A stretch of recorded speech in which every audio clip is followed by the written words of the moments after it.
Hi everyone and welcome to Tuesdays with Tova. Really glad to be here with you today.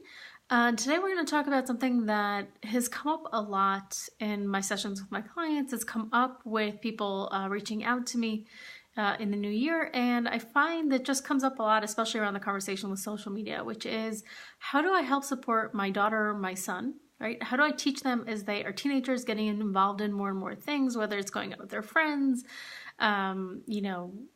engaging in the online world, and yet at the same time know that they're safe, that they're secure, not be really afraid of all the dangers that are out there, right? Every day we hear about news stories, we hear about, all kinds of things going on. How do I make sure that I am actually parenting from the deep love that I have for my kids and not from that fear that is both creeping in because maybe realistically there's a real fear to have.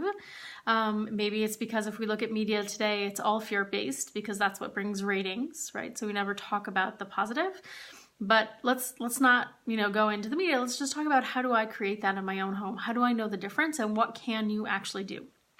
So the first thing I want to talk about, and there's only so much we can do in the limited time that we have, but the first thing that I want to say is that one of the easiest ways to know whether you're parenting right now out of fear or out of love is tune in and actually see how you feel, right? How do you feel about the things that you're doing and what actions are you taking, right? Love will never look like yelling or screaming. It won't look like taking away your kid's phone because they didn't clean up their room or they pissed you off or because it works. That is definitely not functioning from a place of love, right? If you reflect back on some actions that you took later and say, I wish I hadn't done that, or I'm turning into my mother and I promised myself I would never do this, or this isn't the mother that I want to be, you know that you're not functioning from the right place. Now, this is not to say that you're not doing it from love. I just want to make that clear. I am not doubting for a minute anyone who is watching or who will ever watch this video that you deeply love your children. That is not the question. The only question is what place within you are you functioning from? Because you can function from both and you can't function from both at the same time because they contradict each other. Okay, so the easy litmus test to know is that when you function from fear, it really doesn't feel good. Okay, even if you believe that the actions that you're doing will cause good at the end, it does not feel good. When we're functioning from love, there's a much more grounded, settled, and just solid place that you're functioning from. And so therefore the actions that you're taking, even though they may not always be well received on the other side, you know that you're doing that from the right place. You know that they are meant to keep your kids secure, happy, whatever it is. So you're doing it from the right place. Okay, so that's the easy way to figure out if you're doing one or the other. And what I wanted to do today is just give you a few tips, first of all, on how you can actually do this, how you can parent from love, as well as why this is really actually so important. So I see there's some people on with us live. Feel free to say hi. I'd love to know who's with me. It's always fun to see. Feel free to send some likes or highs. Hope I didn't scare somebody away right now. And the 5 simple tips I'd like to share today are as follows. First of all, the first thing that you want to do, and it is always true, is you want to separate between yourself and your teen. And this may seem like, well, of course I do, but the reality is that for many of us, it's really hard, right? Because you're very invested in your teen. You're very invested in their success. And if you want them to succeed, you need to know that whatever is going on with them, whatever they may be struggling with, whatever is hard, or whatever they're doing that you don't like, isn't about you. It's truly about them. Even if it feels like they're doing something intentionally to annoy you, piss you off, they know that you don't like it. It's really not about you. So the first thing I want you to do is I want you to separate between yourself and between their story. That's number 1. Number 2 is I want you to know that when you do function from this place of fear, right? When you are coming into something from fear, your teen will most likely not listen to you. They're just not going to do it. They can tell the difference intuitively. They can tell it by your energy. They can often tell it by your actions. And what they do, they have this amazing thing, teens, and they have this switch in their head that they turn off and they just won't listen to what you're saying. So while you may feel or may think to yourself, well, if I don't do this, then you know, what's going to happen if I don't do this, and they may not be, you know, I may not be protecting them, or I may not be teaching them what it is that I need to be teaching. But the reality is that if you're doing things from a place of fear, then you know that they're really actually not going to listen. So that's another thing.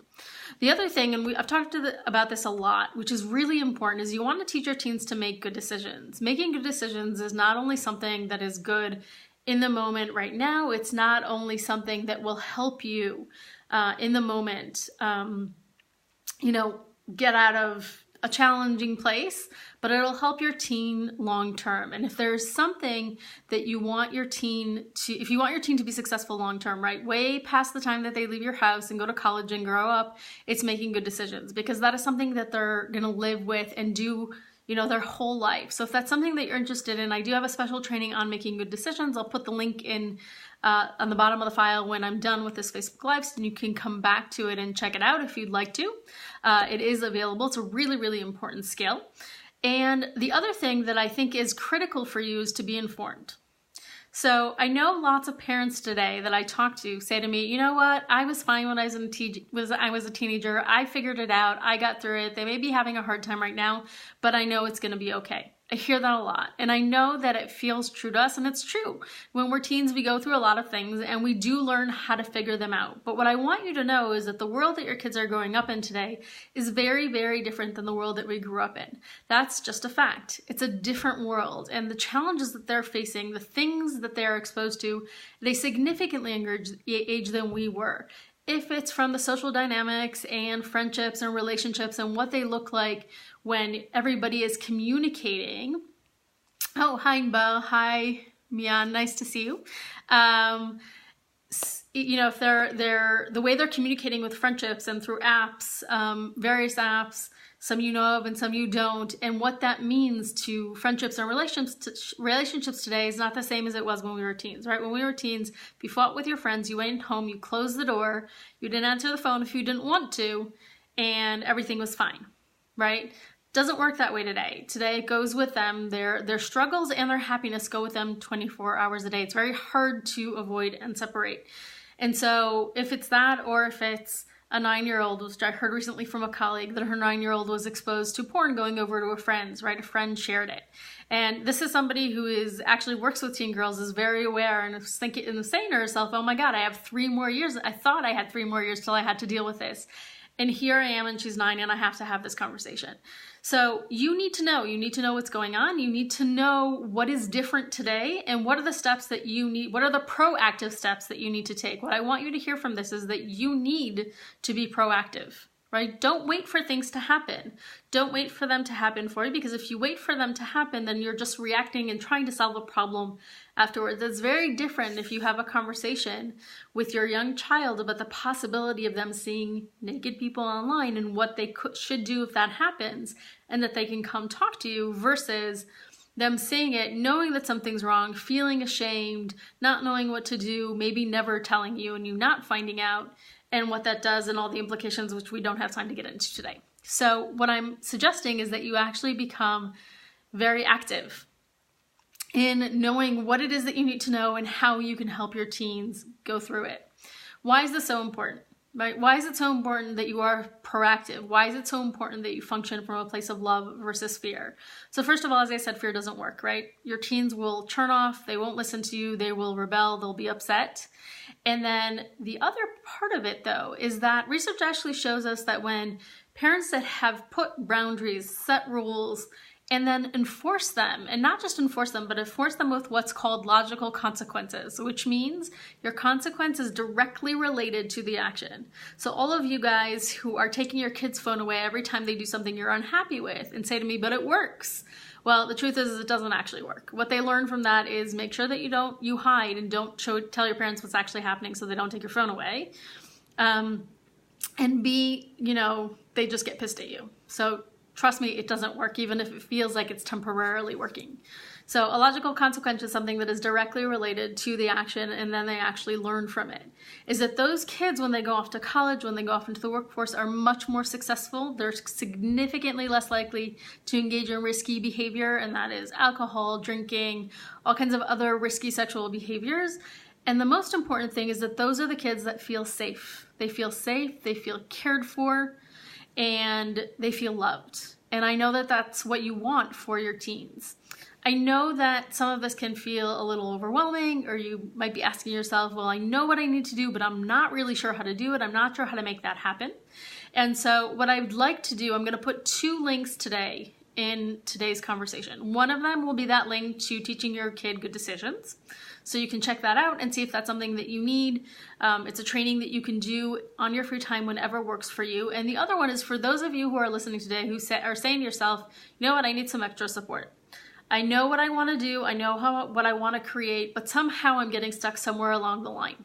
Somewhere it's not quite happening for me. So I've created a link for a session, which is a special New Year price.